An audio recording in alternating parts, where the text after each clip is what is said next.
Olahan buat yang kerja hari ini tuh mau bikin nasi ketan dicampur kacang. Jadi hari ini tuh ada yang kerja di sawah. Kebetulan sekarang tuh lagi musim tandur guys di daerah aku. Makanya di sini juga aku tuh lagi prepare buat nanti bikin olahan atau biasa disebut kalau di kampung mah buat nyanet cenanya guys. Dari dulu ya meskipun aku juga punya garapan sawah gitu, tapi aku tuh emang bener-bener jarang banget, bahkan disebut nggak pernah kayaknya ya ikut tandur, kecuali kalau misalnya pas panen. Itu tuh kalau pas panen mah aku juga suka ikutan ya teman-teman, karena memang itu kan tanahnya udah kering, jadi kalau si adik pengen ikut tuh nggak masalah. Tapi kalau tandur beda lagi kan, itu tuh tanahnya masih basah, terus juga ya kayak gitulah kotor-kotoran, jadi susah gitu kalau misalnya si adik mau ikut-ikutan. Makanya di sini tuh aku bukannya males-males banget ya teman-teman, ya gimana gitu ya kalau misalnya punya anak kecil mah. Makanya hari ini tuh aku mau bantunya itu di perdapuran seperti ini. Nah kebetulan hari ini tuh kita mau bikin ini tuh ada olahan dari nasi ketan, terus juga ini tuh nggak lupa ya teman-teman, biar lebih gurih lagi nasi ketannya itu dicampur sama yang namanya parut kelapa. Ini tuh nggak terlalu muda juga, pokoknya pas gitu ya, kelapa yang sedang, nggak terlalu tua nggak terlalu muda juga. Dan nggak lupa di sini tuh biar ada rasanya nggak terlalu hambar juga, tadi aku sudah nambahin yang namanya garam guys.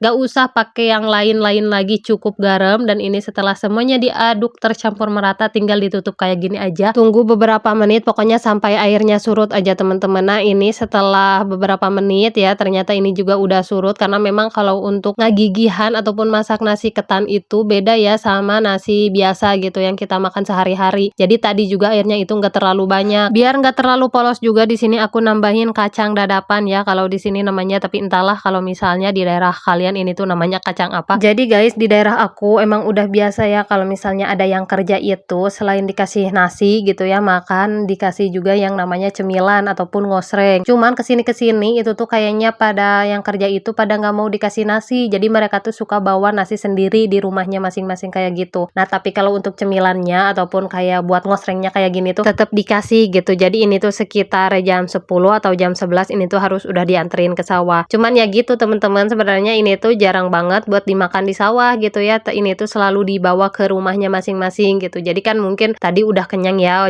sekitar jam 8-an itu makan. Makanya pas jam 11-nya itu mereka jarang banget kalau dikasih ngosreng kayak gini tuh dimakan di tempat, pasti dibawa ke rumah buat makan bareng keluarganya. Nah di sini karena emang aku tuh udah biasa kalau misalnya dikasih ngosreng nasi ketan kayak gini tuh selalu dibikin timbel kayak gini guys nih. Ini tuh bener-bener simple, jadi nggak harus menggunakan hektar ataupun semacamnya ya.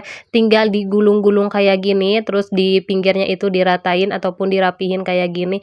Nah ini udah jadi deh teman-teman. Karena hari ini tuh yang kerjanya di sawah tuh ada 4 orang, makanya di sini aku juga bikinnya 4 timbel ya ataupun 4 bungkus seperti ini. Kita langsung kantongin aja ya untuk satu orang kayak gitu. Dan gak lupa di sini juga sekaligus sama bayarannya. Jadi nanti itu tinggal kalau mau pulang itu tinggal ngambil satu orang satu kantong kayak gini ya teman-teman. Alhamdulillah semuanya udah selesai bikin cemilan hari ini buat yang kerja. Jadi aku tuh sekarang tinggal santai aja.